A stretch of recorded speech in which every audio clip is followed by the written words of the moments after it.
بسم اللہ الرحمن الرحیم۔ اسلامیات مرکزی تعلیمی بورڈ کے آفیشیل چینل پر آپ کا استقبال ہے۔ محترم اساتذہ کرام، آج ہم اسلامیات برائے جز وقتی مکاتب کے سبق نمبر 59 کے بارے میں گفتگو کریں گے۔ اس سبق کا عنوان ہے نبوت کی ذمہ داری، یعنی آپ صلی اللہ علیہ وسلم کو نبوت کی ذمہ داری کس طرح سے ملی۔ آپ سب جانتے ہیں کہ رسول اللہ صلی اللہ علیہ وسلم کو مکے کے معاشرے میں بڑی الجھن ہوتی تھی۔ بچوں کو یہ بتایا جائے گا کہ وہاں کے معاشرے سے تنگ تھے، وہاں جو برائیاں تھیں، وہاں جو پریشانیاں تھیں، اور جس طرح کی بے حیائی تھی، اور جس طرح کے وہاں غلط کام ہوتے تھے، اس سے آپ پریشان رہتے تھے، بت پرستی سے، شرک سے۔ تو آپ جا کر کے غار حرا میں بیٹھ کر کے عبادت کرتے تھے۔ وہاں پر جب آپ عبادت کرتے تھے تو ایک مرتبہ جبریل علیہ السلام آئے اور انہوں نے آپ صلی اللہ علیہ وسلم کو کہا کہ پڑھو۔ آپ صلی اللہ علیہ وسلم نے کہا کہ میں پڑھنا نہیں جانتا۔ تو انہوں نے اپنے سینے سے لگایا اور دبایا، اور اس طرح سے انہوں نے دبا کر کہا پھر پڑھو، تو آپ نے پڑھا۔ اس طرح سے یہ نبوت کی ذمہ داری آپ کو ملی، لیکن آپ صلی اللہ علیہ وسلم بہت گھبرا گئے۔ حضرت خدیجہ رضی اللہ تعالیٰ عنہ کے پاس آئے اور وہاں کے سارا واقعہ بیان کیا۔ حضرت خدیجہ رضی اللہ تعالیٰ عنہ نے تسلی دی اور اپنے چچا زاد بھائی ورقہ بن نوفل کے پاس لے گئیں۔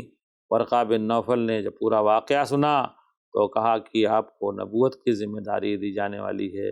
وہی فرشتہ تھا جو حضرت موسیٰ پر آیا تھا، اس لیے آپ گھبرائیں نہیں، اور آپ کی قوم تو آپ کو ستائے گی، لیکن اگر میں زندہ رہا تو آپ کا ساتھ۔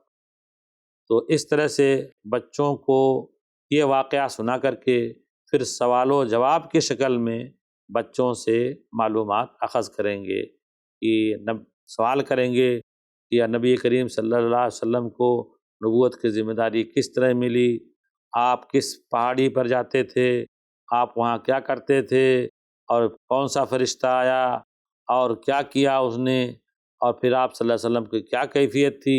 اس طرح سے سوال و جواب کی شکل میں بچوں کے ذہن میں یہ بات اتاریں گے۔ اس سبق میں ایک چیز اور ہے، اسماء الحسنی۔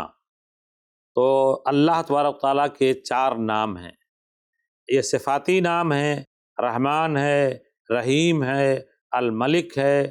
تو ان کو زندگی سے ریلیٹ کر کے، زندگی سے جوڑ کر کے ہم ان کو پڑھائیں گے۔ اللہ رحمان ہے، اس نے ماں باپ دیے ہیں، اس نے کھانے پینے کے سامان دیے ہیں۔ اللہ رحمان ہے، اس نے ہمیں آنکھیں دی ہیں، ہاتھ دیے ہیں۔ ان سب چیزوں کو بتا کر کے اس کی رحمت کے بارے میں بتائیں گے۔ پھر اسی طرح اللہ ملک ہے، یعنی بادشاہ حقیقی ہے، سارا اقتدار اس کے پاس ہے، ساری طاقت اس کے پاس ہے۔ تو وہ اللہ تعالیٰ اس طرح سے بادشاہ حقیقی ہے، اس لیے اس کی بات ماننا، اللہ کے حکموں پر چلنا، اللہ کی عبادت کرنا ہم پر واجب ہے کہ ہم اللہ کی عبادت کریں۔